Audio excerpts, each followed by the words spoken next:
Bismillahirrahmanirrahim. Assalamualaikum warahmatullahi wabarakatuh.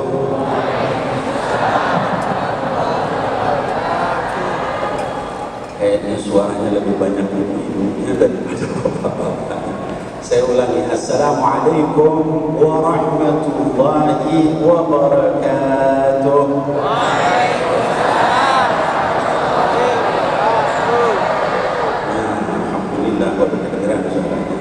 Sudah pada sarapan Bapak Ibu sekalian? Bismillahirrahmanirrahim. Alhamdulillahilladzi anzala ala 'abdihi al-furqan liyakuna lil 'alamin nadhira. Alladzi arsala rasulahu syahidan wa mubasysyiran wa nadhira وداعيا إلى الله بإذنه وسراجا منيرا الذي ألف بين قلوبنا فأصبحنا بنعمته إخوانا. الصلاة والسلام على سيد المرسلين وعلى أمهات المؤمنين وعلى آل بيته الطيبين وعلى أصحابه المرضيين وعلينا ومن اتبعهم بإحسان إلى يوم الدين. آمين يا الله يا رب العالمين. أما بعد، فيا أيها الإخوان وأخوات الأحبة, saudara-saudaraku sekalian, anak-anakku sekalian, jamaah sekalian, kaum muslimin dan muslimat sekalian yang saya cintai karena Allah Subhanahu wa taala. Mudah-mudahan kita semua yang hadir di sini insyaallah termasuk dari orang-orang yang saling mencintai karena Allah, berjumpa karena Allah, dan berpisah pun hanya karena Allah. Amin ya Allah ya rabbal alamin. Hadirin wal hadirat yang dimuliakan Allah, saya Habib Nabil Al-Musawa, Majelis Rasulullah sallallahu alaihi wasallam. InsyaAllah saya ingin menyampaikan pada hari ini, saya ingin membuka kajian kita dengan Mada ya'ni al-iman bil-Quran. Apakah sebetulnya yang dimaksud iman kepada Al-Quran itu? Hadirin wal hadirat yang dimuliakan Allah, banyak di antara kita yang mengaku beriman kepada Al-Quran, tapi sebetulnya imannya adalah naqis. Naqis itu artinya kurang atau belum sempurna imannya kepada Al-Quran. Pertama saya ingin bertanya, yang namanya iman itu apa? Hadirin wal hadirat, ada yang tahu? Yakin? Yakin sama apa? Iya. Kalau saya katakan kita beriman kepada hari akhirat, saya yakin sama hari akhirat, tapi nggak pernah beramal, diterima nggak imannya? Nggak diterima. Ya kenapa? Karena tidak ada amalnya. Maka kata para ulama, hadirin wal hadirat yang dimuliakan Allah Subhanahu wa taala, yang namanya iman itu adalah al-iqrar bil lisan. Yang pertama harus ada pernyataan dengan kata-kata. Saya beriman kepada Allah, saya beriman kepada Nabi Muhammad SAW. Ada iqrar. Kemudian yang kedua, tidak cukup dengan kata-kata saja, tapi juga tasdiqun bil jaban. Harus diyakini dalam hati. Saya yakin tidak ada Tuhan kecuali Allah. Dalam hati Allah itu ada nggak ya? Hari akhirat itu ada nggak ya? Itu kalau kita ragu seperti itu belum sempurna iman kita. Lalu yang ketiga kata para ulama adalah al-amalun bil arkan. Iman itu juga harus dibuktikan dalam perbuatannya. Bu, sehat bu? Alhamdulillah. Bapak-bapak sehat Pak? Alhamdulillah. Kasih nikmat sehat, masya Allah, masih bisa hadir ke Istiqlal, jalan ke masjidnya aja dapat pahala. Ya bu, nikmat sehat, masya Allah, masih bisa hadir. Hadirin wal hadirat yang dimuliakan oleh Allah Subhanahu wa taala. Jadi yang namanya iman itu harus mencakup tiga hal tadi. Ada ucapan yang menyatakan pengakuan, keimanan dalam hati dalam bentuk keyakinan tadi disebutkan. Yang ketiga adalah diamalkan dalam perbuatan kita. Kata Al-Imam Ali karamallahu wajhah radhiyallahu anhu wa arda, laisa al-iman bit-tamanni wala bit-tahalli walakin ma waqara fil qalbi wa saddaqahu al-amal. Kata Sayyidina Ali radhiyallahu anhu wa arda, laisa al-iman bit-tamanni, namanya iman itu bukan cita-cita. Pak, sehat Pak? Bim nanya sehat terus, iya didoain biar sehat, jangan sampai sakit ya.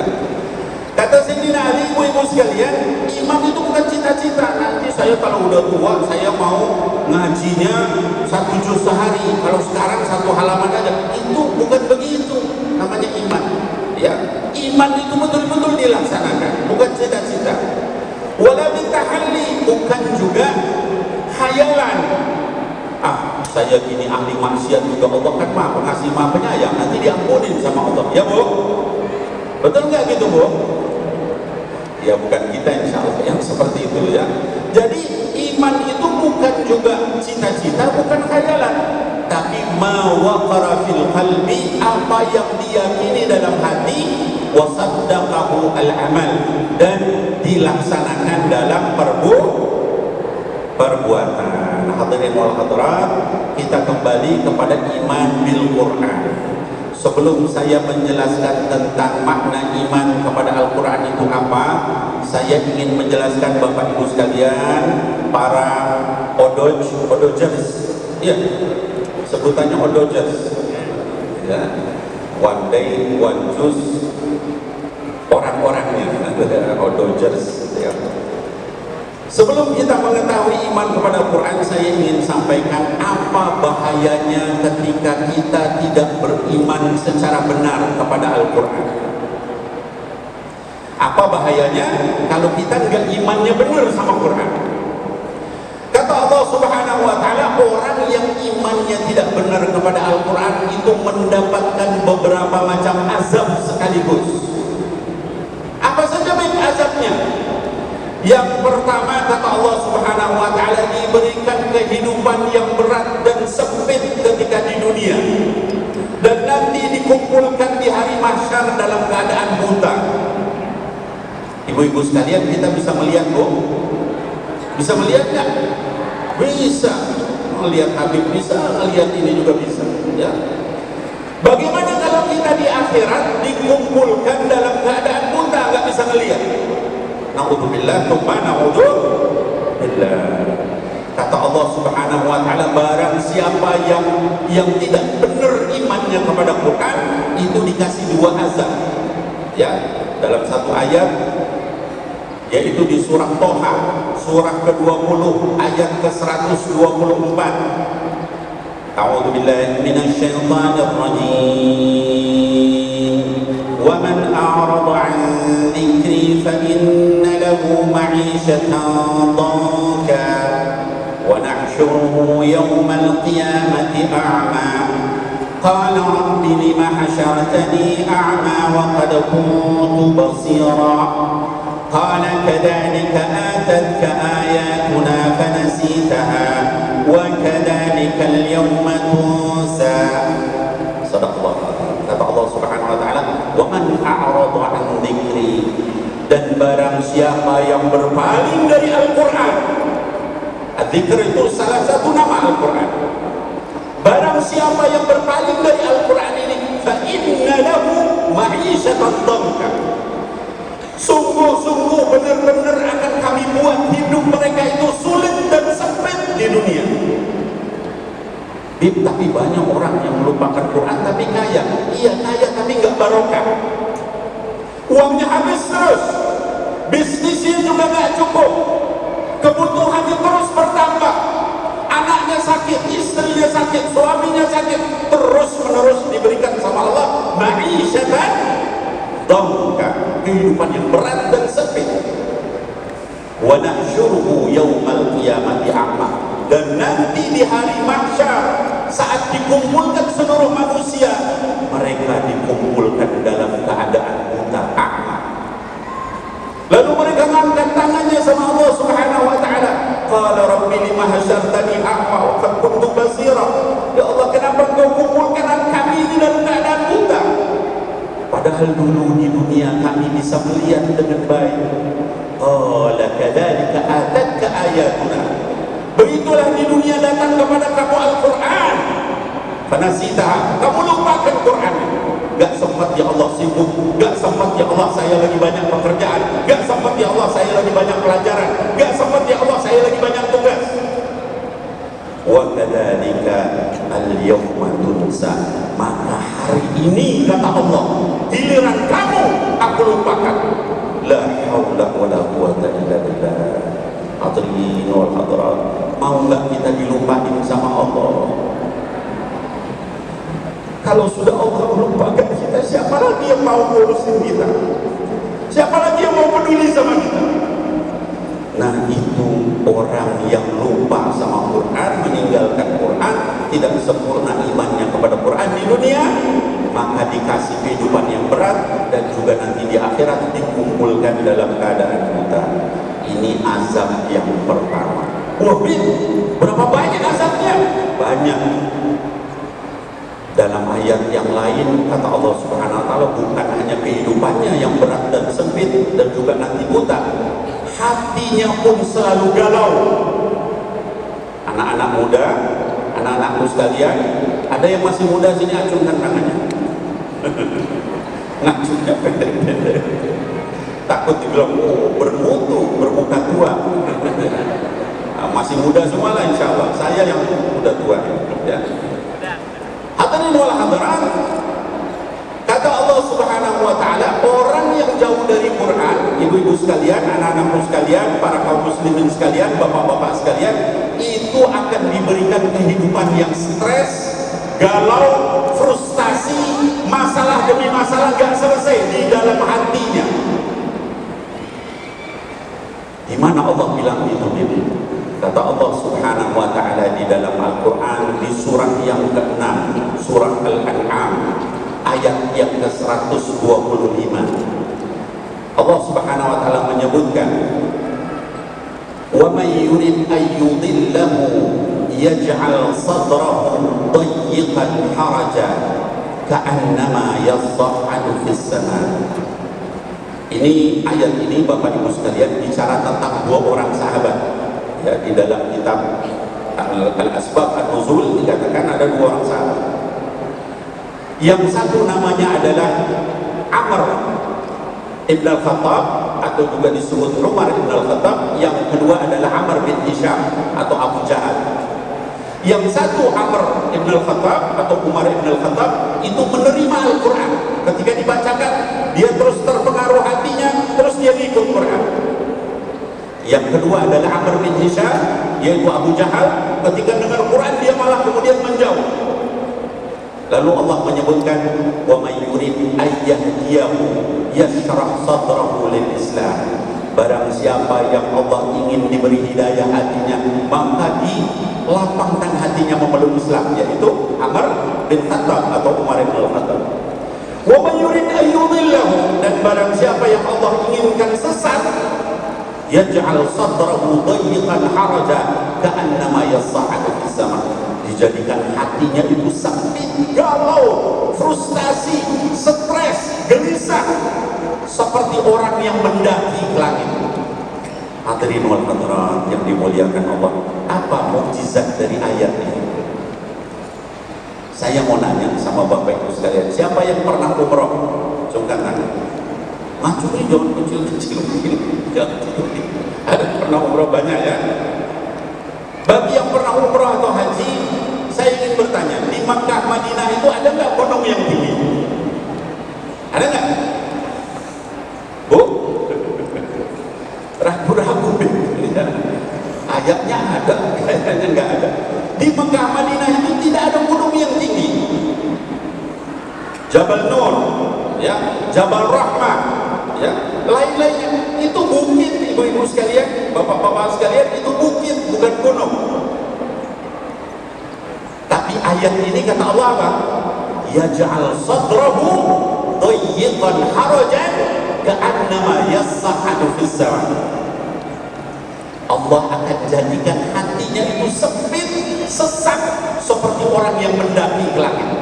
1400 tahun yang lalu ayat itu diterima oleh para sahabat, tidak ada komplain, tidak ada protes. Apa ini? Sampai mendaki ke langit terus sempit. Baru abad ke-19, abad ke-20 ditemukan pesawat jet.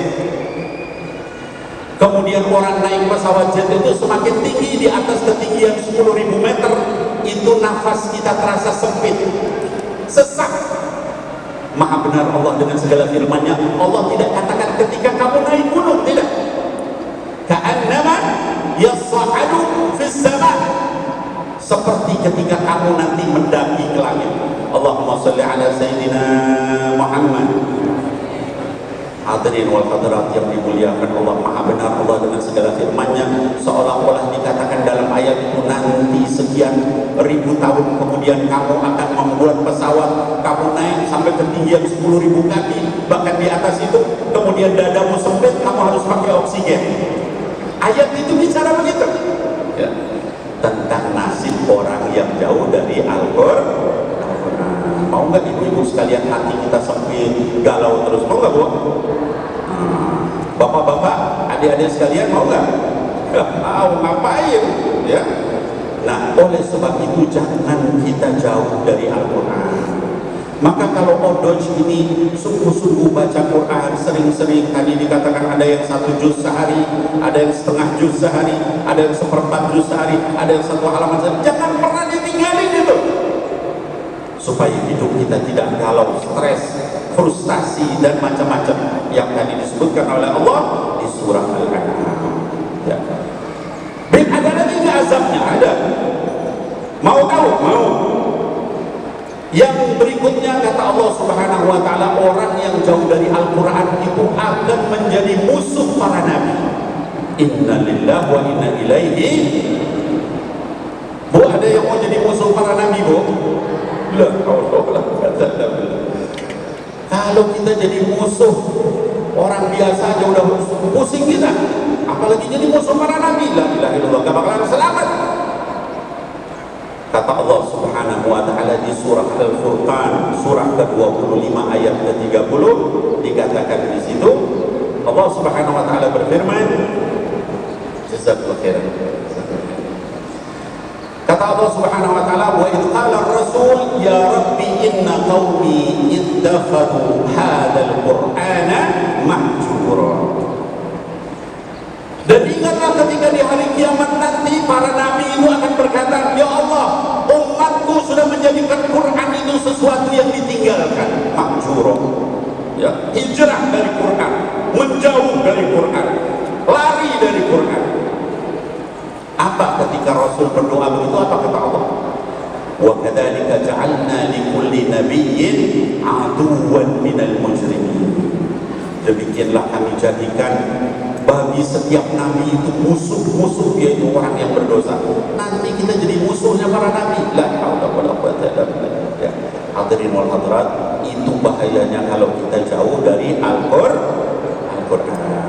Nah, sekarang mari kita mengetahui apa itu sebenarnya iman kepada Al-Quran. Hadirin wal hadirat, ada yang tahu ini kita odoj ini apa, one day one juz. Kita baca Quran, kita hafal Quran. Saya mau nanya, Quran itu apa? Bu, masa ditanya Quran itu? Iya, saya mau nanya, Quran itu apa? Kalam Allah yang disampaikan kepada Muhammad sallallahu alaihi wasallam. Jadi bahasa Arabnya Quran itu menurut para ulama adalah kalamullah al-mu'jizu al-munazzalu ala Muhammadin sallallahu alaihi wa alihi wasallam al-manqulu ilaina bit-tawatur al-muta'abbadu bi tilawatihi.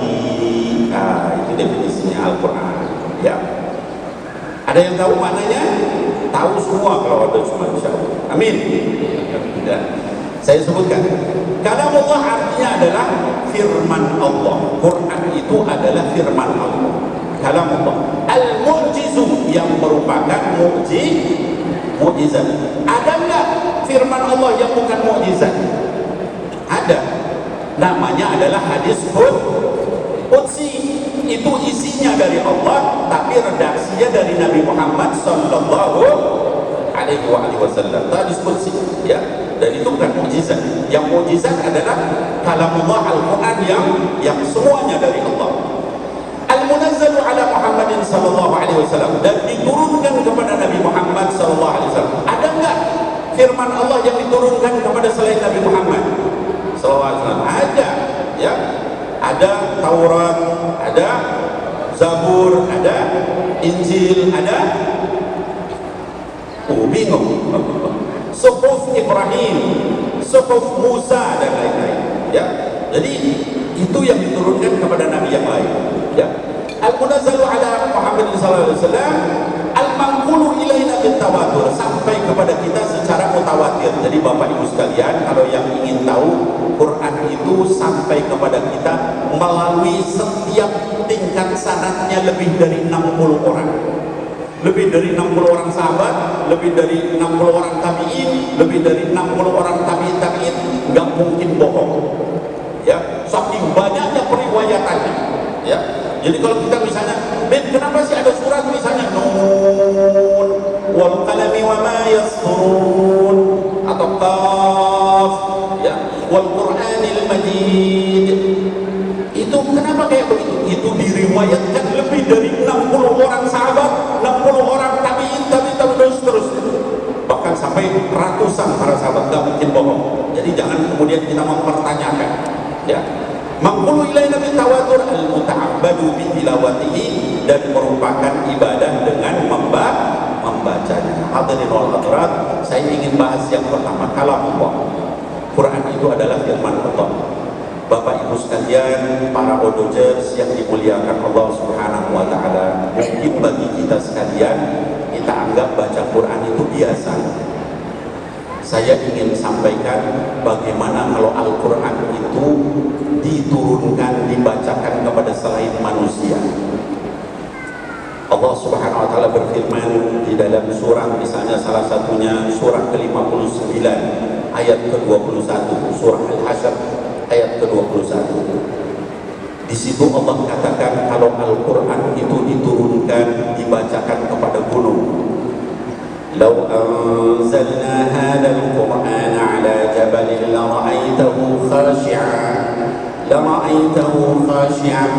mutasaddi'an min khashyatillah wa tilkal amthalu nadribuha lin-nas. Allah Subhanahu wa taala menyebutkan, seandainya Quran itu kamu lihat diturunkan kepada gunung, la ra'aitahu khashi'an, kamu akan lihat gunung itu tiba-tiba sujud kepada Allah, mutasaddi'an min khasyatillah, lalu hancur lebur karena takutnya kepada Allah. Wa tilkal amthal nadribuha lin-nas, ini yang kami ceritakan kepada manusia, kata Allah, supaya mereka gunakan otaknya. Gunung yang itu besar aja kalau dibacakan Quran hancur lebur. Kalau diturunkan Al-Quran, hadirin wal hadirat, anak-anakku sekalian, perbaiki adab kita ketika baca Al-Quran, ya. Kenapa? Karena tadi gunung saja hancur lebur, sujud kepada Allah hancur karena takutnya sama Allah Subhanahu wa taala. Kalau dibacakan Al-Quran, kok kita baca biasa-biasa? Yaqra min alif lam mim ila minal jinnati wan nas wa la ya'rifu halalahu wa la harama. Baca dari alif lam mim di awal sampai minal jinnati wan nas, enggak tahu mana halal, mana haram, mana perintah, mana larangan, mana apa yang Allah sebutkan dalam Quran, enggak tahu. Padahal gunung aja hancur kalau dibacakan Quran. Anak-anakku sekalian, hadirin wal hadirat, lalu bagaimana Quran itu kalau dibacakan kepada batu? Tahu batu? Batu itu keras apa enggak, Bu? Ya. Mau tahu kalau Quran itu dibacakan kepada batu? Ya. Kata Allah di dalam surah Al-Baqarah ayat ke-74, silakan dibuka. Wa inna minal hijarati lama yashaqqaqu fayakhruju minhul ma'. Wa inna minha lama yatafajjaru minhul anhar. Wa inna minha lama yahbitu min Kata Allah Subhanahu wa taala, kamu lihat batu yang keras itu ada yang pecah lalu mengalir di tengahnya itu sungai-sungai. Ada yang kemudian terbelah keluar mata air. Dan ada di antara batu-batu itu yang bergulingan karena takutnya kepada Allah. Para sahabat tanya, ya Rasulullah, takut apa batu itu?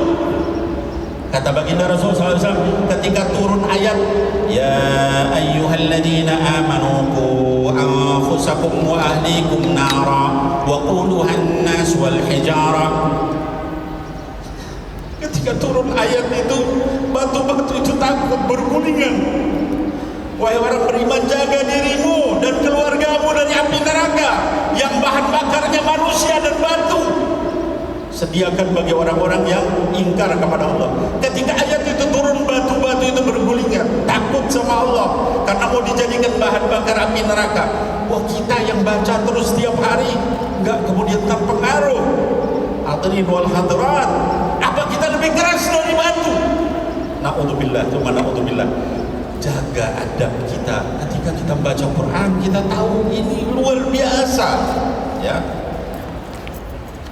Saya ingin sampaikan bagaimana pengaruh Quran itu kalau dibacakan kepada jin. Surah ke-72 ayat yang pertama, hadirin wal hadirat, kata Allah Subhanahu wa taala, qul uhiya ilayya annahu istama'a nafarun minal jinni faqalu inna sami'na qur'anan ajaba. Katakan, wahai Muhammad, sudah diwahyukan kepadaku, telah mendengarkan istama'a nafarun minal jinni. Allah enggak katakan isma'a. Sudah dengar, bukan istama'a, dengar dengan sungguh-sungguh. Para jin itu bacaan Al-Quran, kemudian mereka semua berkata, inna sami'na qur'anan ajaba. Kami sudah mendengar bacaan yang ajaib, bacaan yang menakjubkan. Maka kita disuruh kalau misalnya kita diganggu oleh jin dan sebagainya baca ayat kursi, mereka terpengaruh. Wah, kitanya nggak terpengaruh. Dari apa ini kita hatinya? Hadirin wal hadirat, bahkan lebih dari itu. Allah sebutkan di surah ke-13, surah Ar-Ra'd ayat ke-31. Kata Allah Subhanahu wa taala, walau anna qur'anan suyirat bihil jibal au quti'at bihil ard au kullima bihil mauta bal lillahil amru jami'a. Kalau ada satu bacaan yang dengan bacaan itu gunung itu hancur, bumi itu bisa terbelah, mayat yang sudah mati bisa berbicara, itu Qur'anlah yang bisa begitu. Bal lillahil amru jami'a. Tapi Allah yang menahan semua itu sehingga mereka tidak terpengaruh dengan bacaan Quran. Kalau nggak ditahan sama Allah, kita baca Quran, gunung itu hancur, bumi ini terbelah, mayat yang sudah meninggal bisa ngomong, ya. Tapi balillahil amru jami'an, ditahan sama Allah Subhanahu wa taala. Hadirin wal hadirat, terbuat dari apa hati kita? Kalau kita nggak sungguh-sungguh berinteraksi dengan Quran, beriman dengan Quran. Lalu yang terakhir, pengaruh Quran kalau dibacakan kepada manusia yang beriman. Kata Allah, Allah nazzala ahsanal hadits kitaban mutasyabihan madani taqsha'irru minhu juludul ladzina yakhshawna rabbahum thumma talinu juluduhum wa qulubuhum ila dzikrillah. Allah yang sudah menurunkan ahsanal hadits, kata-kata yang paling bagus, paling indah, paling sempurna, lebih bagus dari koran, dari majalah, dari handphone, dari televisi, dari yang lain. Ahsanul hadits kitabam mutasyabihan matani, kitab yang diulang-ulang ayatnya. Taqsha'irru minhu juludul ladzina yakhshawna rabbahum, bergetar kulit orang-orang yang takut kepada Allah ketika membacanya. Thumma talinu juluduhum wa qulubuhum ila dzikrillah, lalu menjadi tenang tentram ketika dia berzikir kepada Allah karena takutnya kepada Allah ketika membaca Al-Quran. Hadirin wal hadirat, yuk kita tingkatkan kualitas iman kita kepada Al-Quran. Kalau kita gak terpengaruh, ingat tadi gunung, bumi, jin, ya, bahkan mayat, batu, semua terpengaruh dengan Quran. Ini yang kita baca bukan main-main kitab ini, ya. Nah, hadirin wal hadirat yang dimuliakan Allah Subhanahu wa taala, lalu yang terakhir ingin saya sampaikan, lalu sebenarnya iman kepada Quran itu kita harus gimana sih? Kata para ulama ada 4 level, 4 tingkat iman kepada kitab Allah, ya. Yang pertama kata para ulama adalah tilawatahu haqqa tilawati, membaca dengan bacaan yang benar. Anak-anakku sekalian, ikhwanuna, akhwatuna, ahbabuna, sebelum kita dipanggil sama Allah, mulailah kita dengan baca Quran dengan bacaan yang benar. Takut kalau kita kemudian nanti dipanggil sama Allah bacaan kita belum benar. Beb, saya belum bisa, nggak apa-apa, belajar pelan-pelan. Allah itu nggak menilai bisa apa nggak bisa, bukan. Yang Allah nilai kita sungguh-sungguh untuk belajar, ya. Mana dalilnya, Beb? Di surah Al-Baqarah ayat 121. Kata Allah Subhanahu wa taala, alladzina atainahumul kitab yatlunahu haqqa tilawatih ulaika yu'minuna bih. Orang-orang yang sudah diberikan kitab sebelum kamu, wahai Muhammad, mereka membaca kitabnya itu dengan bacaan yang benar. Ulaika yu'minuna bih. Orang yang baca dengan bacaan yang benar itu yang benar imannya kepada Quran. Mafhum mukhalafahnya, kalau bacaan kita belum benar imannya sama Quran, ya. Jadi usahakan sungguh-sungguh belajar. Hadirin wal hadirat, saya ulangi, jangan kita putus asa. Saya udah belajar, nggak bisa, nggak apa-apa, tapi terus belajar, ya. Usahakan untuk bacaan kita itu benar, karena tadi dikatakan seperti itu. Bacaan benar itu tingkat pertama. Tingkat keduanya apa? Tingkat keduanya kata para ulama adalah at-tadabburu bil Quran. Kalau kita ingin bangsa kita benar, rumah tangga kita benar, masyarakat kita benar, diri kita benar. Yang kedua kata para ulama adalah at-tadabburu bil Quran, merenungkan kandungan makna Al-Quran. Memang para sahabat itu gimana sih merenungkan kandungan Quran? Para sahabat itu, hadirin wal hadirat, anak-anakku dan semua kaum muslim muslimah yang saya cintai karena Allah, para sahabat itu paling rendah tadaburnya, ngulang-ngulang ayat. Bapak Ibu, kalau kita lagi baca Quran saya ajarin, ya, bukan karena saya lebih tahu, bukan, tapi karena saya takut diazab sama Allah kalau saya nggak sampaikan, ya. Para sahabat itu kalau dia nemukan ayat yang kena ke hati mereka nggak langsung lanjut, diulang-ulang, ya. Ada satu sahabat, saya berikan contoh sahabat perempuan, ya Bu, biar kita berasa ini, ibu-ibu, para remaja putri. Ada seorang sahabat wanita namanya Asma binti Abi Bakar radhiyallahu anha wa ardhaha, ya, putri dari Abu Bakar As-Siddiq radhiyallahu anhu, ya, namanya Asma. Ada seorang sahabat lewat di depan rumah Asma. Waktu itu waktu duha, ya. Asma lagi baca Quran, surat At-Tur, sampai kepada ayat ke-27-28 surah At-Tur, ya. Lalu Asma sampai di situ ulang-ulang ayat itu. Terus sahabat tadi dengerin dari luar pintu rumahnya Asma. Lalu karena terus-menerus diulang-ulang, sahabat tadi pergi ke pasar. Memang dia niatnya mau belanja. Pulang dari pasar, lewat lagi di rumah itu, Asma masih ngulang-ngulang ayat itu, ya. Ayat itu bunyinya, maknanya adalah, dan waqahum rabbuhum adzabal jahim. Jadi Allah Subhanahu wa taala menyelamatkan kami dari azab api neraka. Inna kunna min qablu nad'uh innahu huwal barur rahim.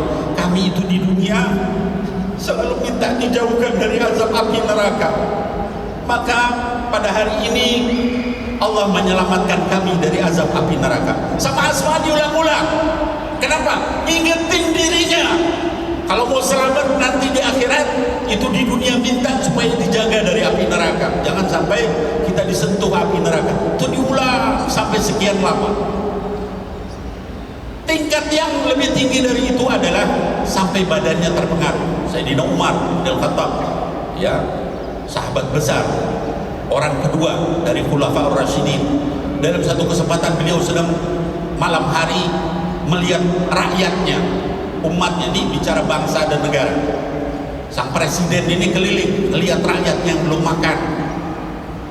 Ketika sampai di satu tempat, Sayyidina Umar lihat ada orang lagi tahajud, kemudian membaca surat At-Tur, Wat-Tur wa kitabim mastur fi raqqim mansyur.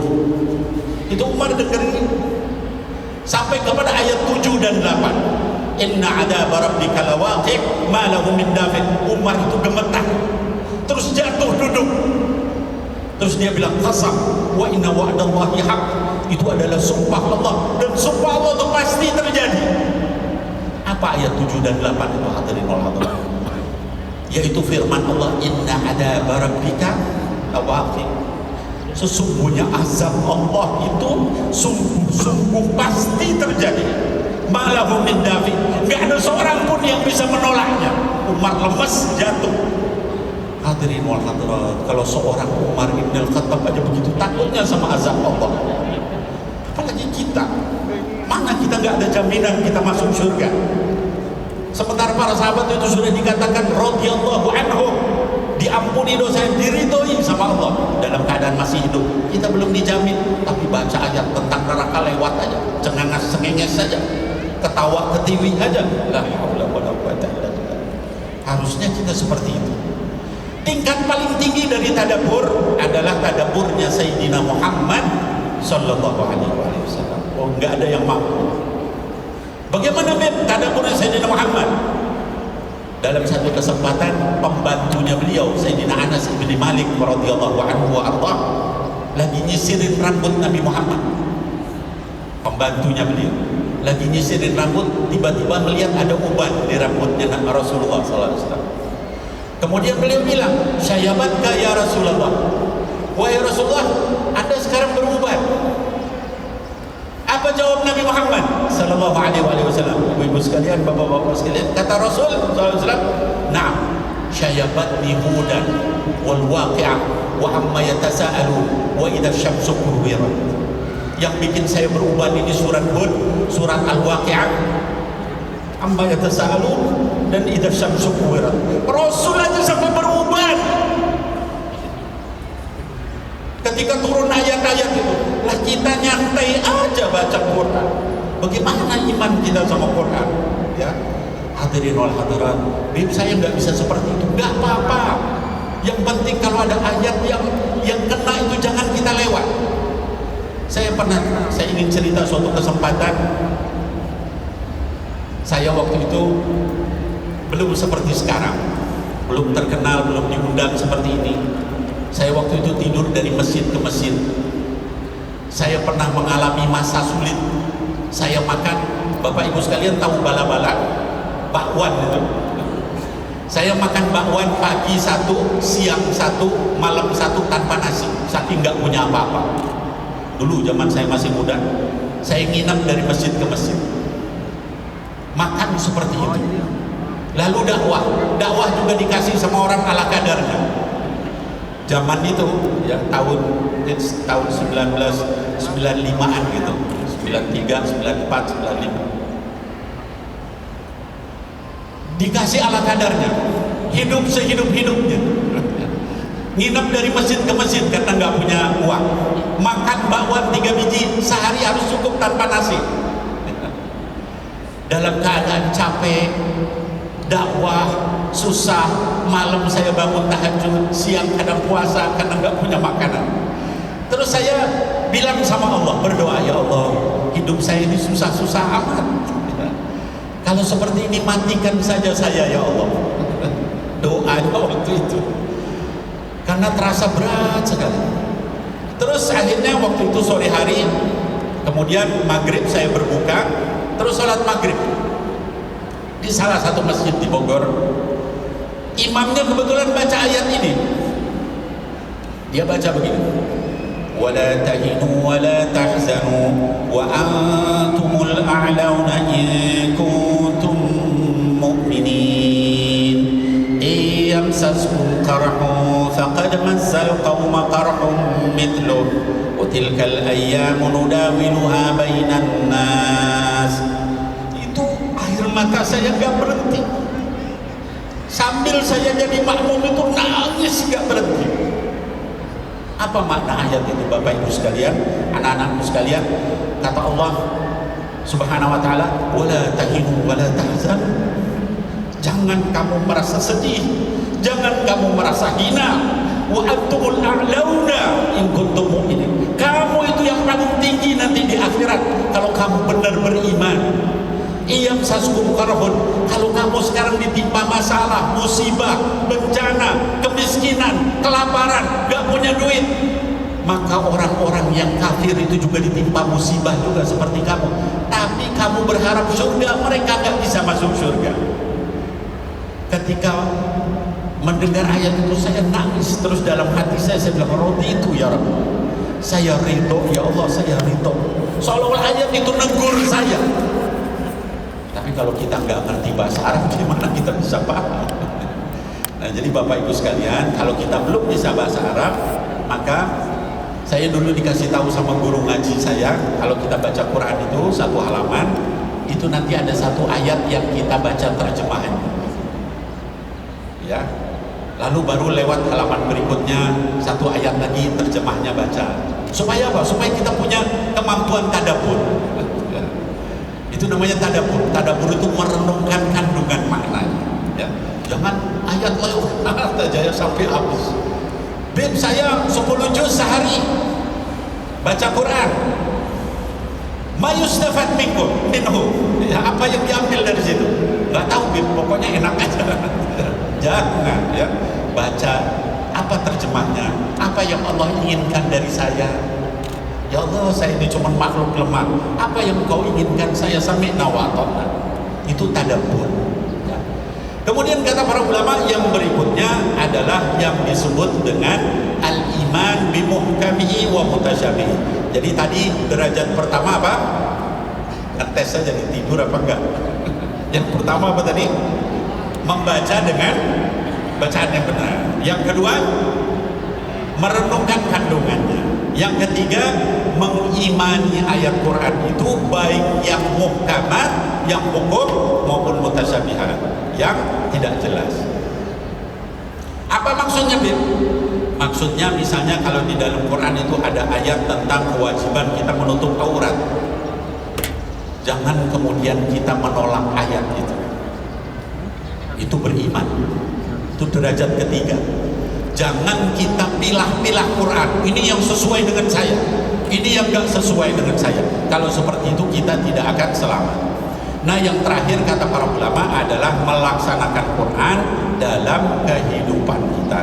Hadirin wal hadirat yang dimuliakan Allah, itulah 4 derajat beriman kepada Al-Quran. Saya sebetulnya bisa memperpanjang tapi waktunya habis. Jadi yang pertama apa tadi? Membaca dengan bacaan yang benar. Yang kedua, merenungkan kandungannya. Yang ketiga, beriman kepada seluruh ayatnya. Dan yang keempat, mengamalkan ayat itu dalam kehidupan. Mudah-mudahan ini semua bermanfaat. Hadirin wal hadirat, kupas-kupas buah manggis, puas tidak puas waktunya habis. Burung irian, burung cendrawasih, cukup sekian dan terima kasih. Billahi taufiq wal hidayah. Assalamualaikum warahmatullahi wabarakatuh.